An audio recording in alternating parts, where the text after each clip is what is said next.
Sitting in the dark, Billy Madison had trouble finding things he could see to describe. The smells and noises wafting under the door only brought tears and nausea.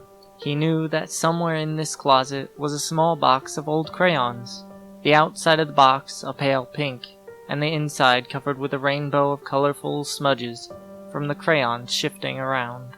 He often found himself sitting there, with the lid open, letting the smell of aging crayons fill his nose.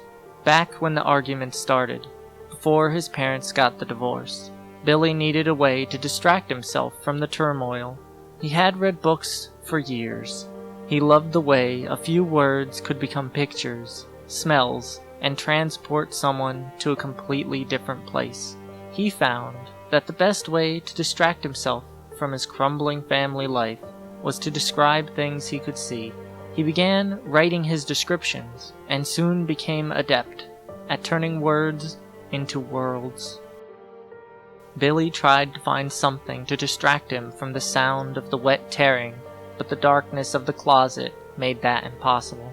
He felt his lunch come up as another wave of stink filled his nose. Tears ran down his face as he tried to vomit in the corner as quiet as he could. When the sound stopped, he was sure that thing on the other side of the door had heard him.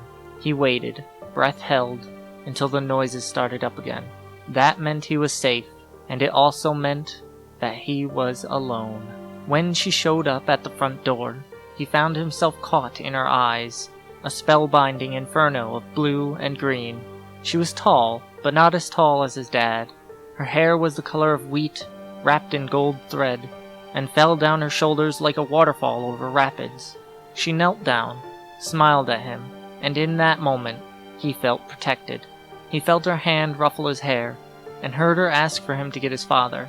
Her strong hand spun him around, gave him a little push, and he heard her giggle. He called for his dad as he rushed up the stairs to his room. He'd been expecting to loathe this amazing new beauty that was replacing his mother. All he wanted to do now was make sure that she would be his new mommy. It wasn't until he got into his room that he realized something wasn't right. Something stirred in his memory as he glanced across the books in his room. His eyes fell on a book that rested between Anne Rice and A.A. Milne. He pulled the book out and, ignoring the strange symbol on the cover, began flipping through the pages to find what he was looking for. He had been right. There it was, describing her to a T. From her almost gold hair to her control over those that saw her, she was what the book called New Mommy, a creature that preyed on single fathers and their children. He heard his father scream and leaped into his closet as his door opened. It sounded like she was dragging something big, and when she spoke, it sounded as though her mouth was full of something.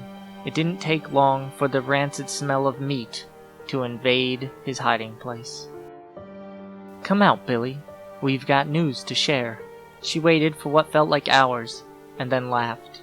"I can wait here for as long as you need. I have plenty to eat." That's when the crunching started, and even though he tried to deny it, he knew it was his dad giving off that horrible smell. Billy was about to give up when the sound of his window shattering filled his ears. He heard something heavy slam against his closet door, and couldn't stop a scream from escaping. He heard wood break, and the sound of his books tearing into shreds as something roared through the room.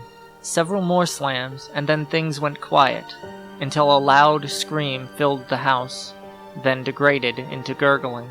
He was about to open the door to look when it flew open, and he surprisingly found a young blonde girl looking down at him. She held out her hand and smiled a genuine smile. "I'm Rosalind. You're safe now."